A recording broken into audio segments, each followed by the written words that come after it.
नमस्कार, मंडल news bulletin में आपका स्वागत है। आइए पेश करते हैं आज के कुछ प्रमुख व मुख्य समाचार। अब तक यदि आपने मंडल न्यूज़ के इस चैनल को लाइक व सब्सक्राइब नहीं किया है तो जल्द से जल्द इस चैनल को लाइक व सब्सक्राइब जरूर कर दें।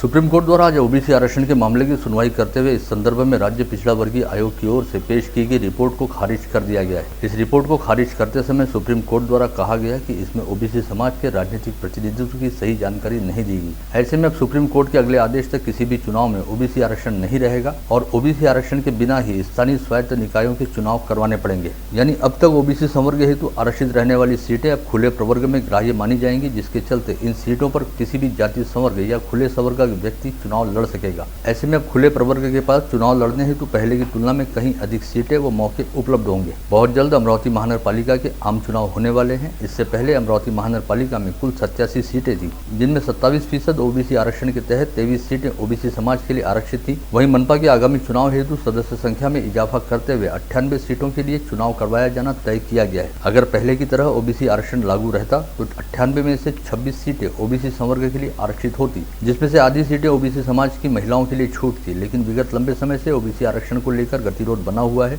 विगत दिसंबर माह में राज्य की नगर पंचायतों के आम चुनाव के साथ ही जिला परिषदों व पंचायत समितियों के उपचुनाव में ओबीसी आरक्षित सीटों को खुले प्रवर्ग में ग्राह्य माना गया और इन सीटों को खुले प्रवर्ग की सीटें मानते हुए उन पर चुनाव करवाए गए। क्योंकि इस समय तक सुप्रीम कोर्ट में ओबीसी आरक्षण का मसला हल नहीं हुआ है और इसके हाल फिलहाल हल होने के कोई आसार भी नहीं है। ऐसे में साफ है कि राज्य की महानगरपालिकाओं के आगामी चुनाव ओबीसी आरक्षण के बिना ही करवाने पड़ेंगे। ओबीसी आरक्षण को लेकर राज्य पिछड़ा वर्गीय आयोग द्वारा तैयार की गई अंतरिम रिपोर्ट को आज सर्वोच्च न्यायालय द्वारा यह कहते हुए नकार दिया गया है कि इस रिपोर्ट में राजनीतिक प्रतिनिधित्व की सही जानकारी नहीं है, जिसके बाद राज्य में राजनीतिक गतिविधियां बेहद तेज हो गई हैं और राज्य विधानमंडल के बजट सत्र के पहले ही दिन राज्य मंत्रिमंडल की आज दोपहर 1 बजे बैठक बुलाई गई, जिसमें राज्य सरकार द्वारा निर्णय लिया गया कि ओबीसी आरक्षण के बिना राज्य में स्थानीय स्वायत्त निकायों के चुनाव बिल्कुल भी नहीं करवाए जाएंगे। सबसे खास बात यह है कि इससे पहले जब दिसंबर माह के दौरान सर्वोच्च न्यायालय ने स्थानीय स्वायत्त संस्थाओं में ओबीसी समाज के राजनीतिक आरक्षण को तय सीमा से अधिक व अतिरिक्त ठहराते हुए रद्द किया था, तब भी राज्य सरकार द्वारा यही भूमिका अपनाई गई थी। उस समय राज्य की कई नगर पंचायतों के आम चुनाव व जिला परिषद व पंचायत समिति की कुछ सीटों पर उपचुनाव करवाए जाने थे, किंतु सुप्रीम कोर्ट व राज्य निर्वाचन आयोग के सामने राज्य सरकार की एक न चली और दिसंबर माह में ओबीसी आरक्षित सीटों पर चुनाव व मतदान ही नहीं हुआ, बल्कि उन सीटों को खुले प्रवर्ग में ग्राह्य मानते हुए उन पर जनवरी माह के दौरान मतदान करवाया गया था। लगभग वैसे ही कुछ हालात इस समय भी हैं। ऐसे में यद्यपि राज्य सरकार द्वारा ओबीसी आरक्षण के बिना मनपा के चुनाव नहीं करवाए जाने की बात कही जा रही है, किंतु सरकार की यह भूमिका कहां तक कारगर व असरकारी होगी यह फिलहाल तय नहीं है।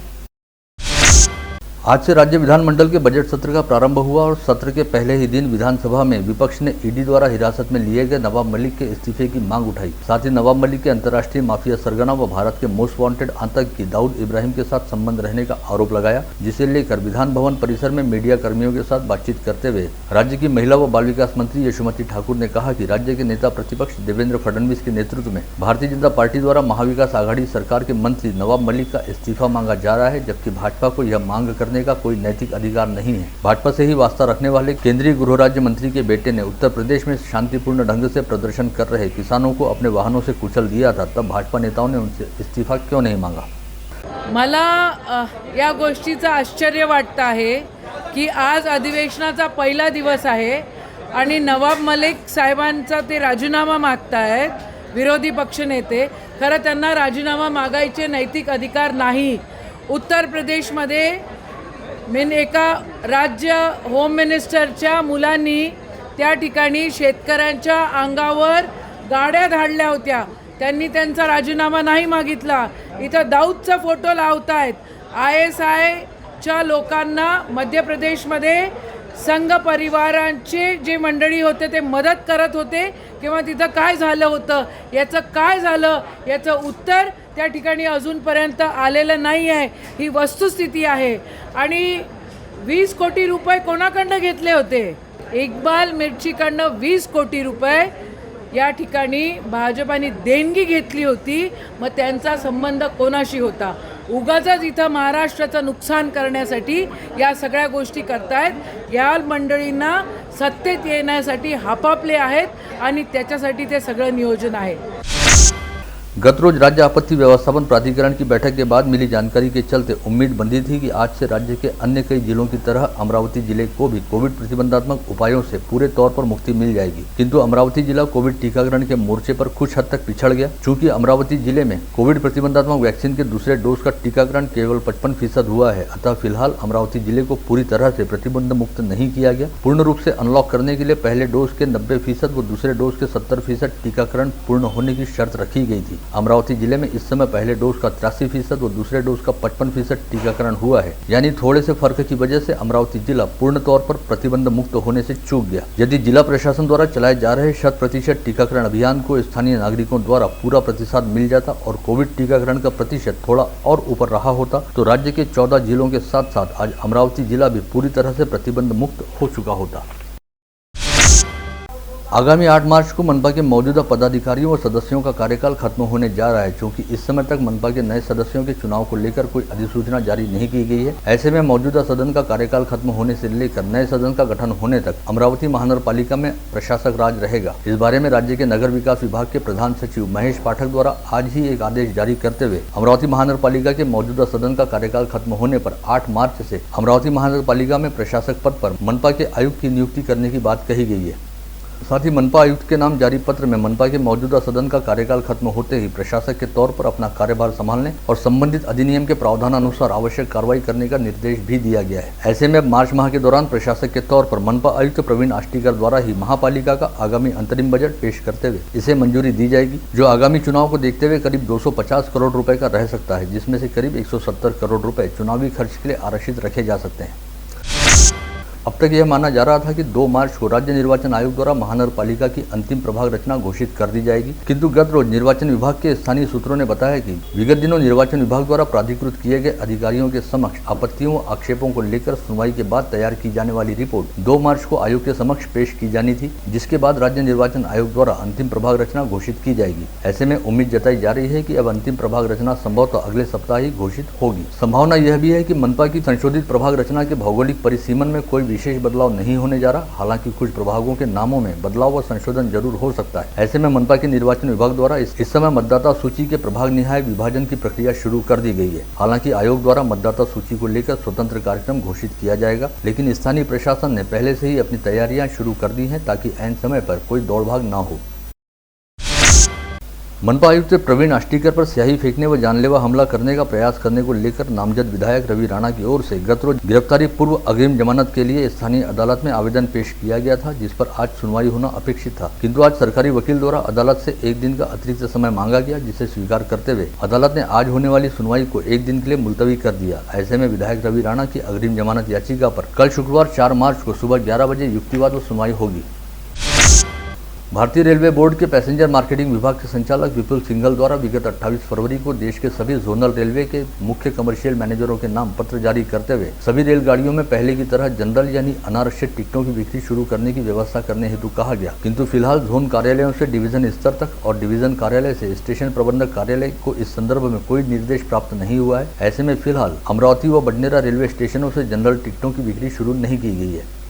भारतीय रेलवे बोर्ड के पैसेंजर मार्केटिंग विभाग के संचालक विपुल सिंघल द्वारा जारी किए गए पत्र में कहा गया कि उपरोक्त आदेश अंतरिम आरक्षण की अवधि खत्म होने तथा नो बुकिंग डेट शुरू होने से अमल में लाया जाए। इसका यह मतलब है कि अब सामान्य श्रेणी वाले डिब्बों के लिए आरक्षित टिकटों की बुकिंग व बिक्री बंद कर दी जाएगी। साथ ही आगामी जिस अवधि तक इससे पहले सामान्य श्रेणी वाले डिब्बों में अग्रिम आरक्षण किया जा चुका है, तब तक इन डिब्बों के लिए अनारक्षित टिकटों की बिक्री भी नहीं होगी, ताकि आरक्षित टिकट खरीद चुके यात्रियों को अनारक्षित यात्रियों की वजह से कोई तकलीफ न हो। ऐसे में उम्मीद जताई जा रही है कि कम से कम आगामी 3 माह तक सामान्य श्रेणी वाले डिब्बों के लिए अब न तो आरक्षित टिकट ही मिलेंगे और न ही अनारक्षित टिकटों की बिक्री होगी। अग्रिम आरक्षण के तहत दी गई टिकटों की अंतिम अवधि खत्म होने के बाद से ही अनारक्षित टिकटों की बिक्री शुरू की जाएगी, ऐसा रेल महकमे से जुड़े सूत्रों का कहना है। इस संदर्भ में जानकारी हेतु संपर्क किए जाने पर बडनेरा रेलवे स्टेशन के प्रबंधक पी.के. सिन्हा व अमरावती रेलवे स्टेशन के प्रबंधक महेंद्र लोहकरे ने बताया कि उन्हें फिलहाल इस संदर्भ में डिवीजन कार्यालय की ओर से कोई निर्देश नहीं दिए गए हैं।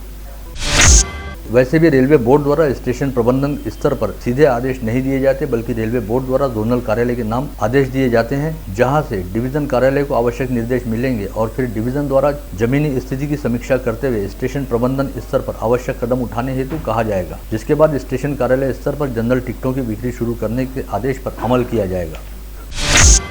वहीं दूसरी ओर महानगर यात्री संघ के अध्यक्ष अनिल तरडेजा ने कहा कि विगत 2 वर्षों से पैसेंजर रेलगाड़ियां बंद है, साथ ही लंबी दूरी वाली रेलगाड़ियों की सामान्य बोगी में भी अग्रिम आरक्षण लेकर यात्रा करनी पड़ रही है। वहीं विगत 3-3.5 माह से राज्य परिवहन निगम के कर्मचारियों की हड़ताल की वजह से सरकारी बस सेवा भी बंद है। ऐसे में आम नागरिकों, व्यापारियों और विद्यार्थियों को एक स्थान से दूसरे स्थान की यात्रा करने में काफ़ी परेशानियों का सामना करना पड़ रहा है। ऐसे में आम आदमी के सामने जाएं तो जाए कहां और कैसे जाएं वाली स्थिति है। अतः जल्द से जल्द रेलगाड़ियों की सामान्य बोगी में अनारक्षित टिकटों की बिक्री शुरू की जानी चाहिए।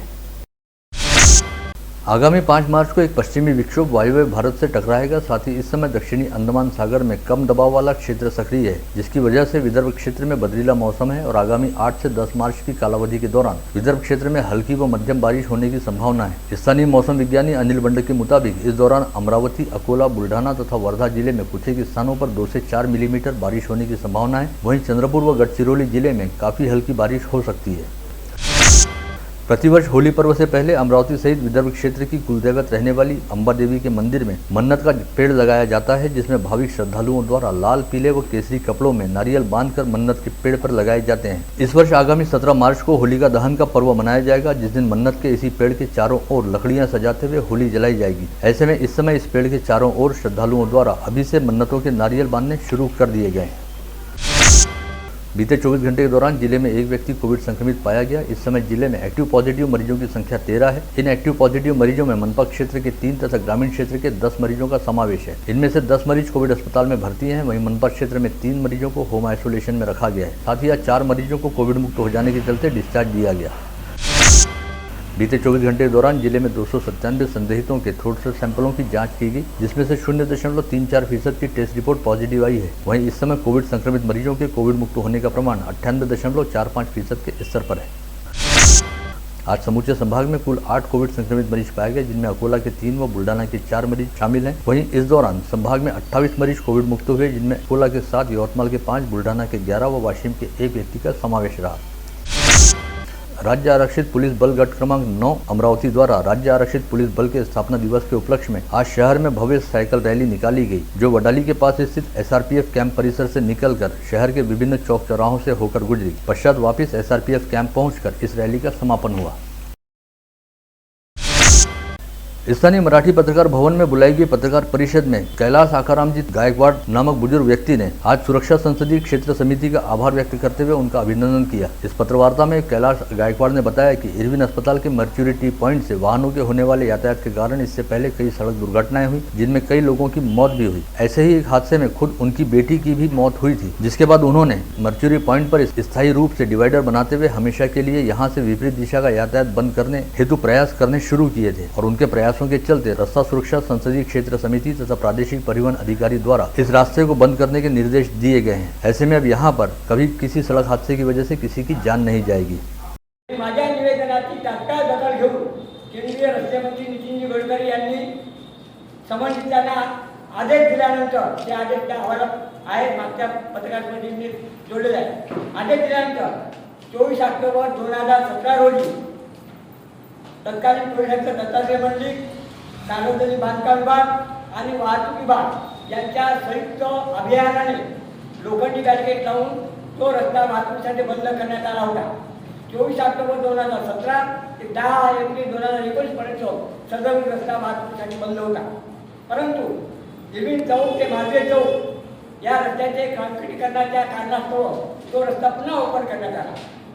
काम पूर्ण झाल्यावर तो रस्ता बंद करावा म्हणून मी संबंधित विभागाला निवेदन दिलं, पण त्या निवेदनाची नुसत्या ऑफिसमध्ये ते निवेदन तसं पेंडिंग करून राहत होतं आणि म्हणून मग माझ्या मनात असं आलं की आयुष्यात काही खरं नाही। म्हणून त्या मेळघाटातल्या वन विभागाच्या रुपाली चव्हाण सॉरी त्यांनी जे आपलं जीवन संपवलं तर माझं जीवन संपवावं असं मला वाटलं आणि शेवटी मला एक आधार वाटला कि माझं जनहिताचं जनतेपर्यंत। दिलीप हीरामन वाकुड़े नामक व्यक्ति ने आज जिलाधीश पवनीत कौर को निवेदन सौंपते हुए भू संपादन मामले में 16 लाभार्थियों को उनकी जमीन का ताबा देने की मांग की। साथ ही कहा कि इस मामले में जमीन मालिक की अपील को न्यायालय द्वारा खारिज कर दिया गया, फिर भी वह लाभार्थियों को परेशान कर प्रशासन की दिशा भूल कर रहा है। जबकि इन 16 लाभार्थियों में से 9 लाभार्थी पूर्व सैनिक हैं, जिन्होंने देश की पूरी ईमानदारी के साथ सेवा की है। जिले के वज्जर गांव में रहने वाले गरीब माता पिता के इकलौते बेटे राजवीर कासदेकर को हृदय रोग की बीमारी होने के कारण उसे इलाज कराने हेतु आर्थिक परेशानियों का सामना करना पड़ रहा था। ऐसे में मेलघाट निर्वाचन क्षेत्र के विधायक राजकुमार पटेल ने इस बच्चे को अपने साथ मुंबई ले जाकर उसके इलाज और भोजन तथा निवास की व्यवस्था करवाई।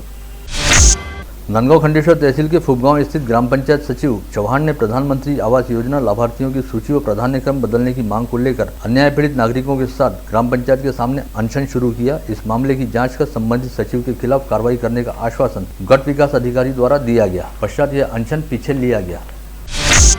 नागपुरी गेट पुलिस थाना क्षेत्र के चांदनी चौक परिसर में अकील कुरैशी ने आरोपी आरिफ खान को ट्रक धीरे चलाने की हिदायत दी थी, जिससे खफा होकर आरिफ खान कुछ देर बाद अपने 3 साथियों के साथ मौके पर पहुंचा और आरोपियों ने अपने पास रखे चाकू से हमला कर हत्या करने के इरादे से अकील कुरैशी की बुरी तरह पिटाई की। इस मामले की सुनवाई करते हुए जिला व सत्र न्यायाधीश SS अडकर की अदालत ने आरोपी आरिफ खान को 3 साल के सश्रम कारावास की सजा सुनाई।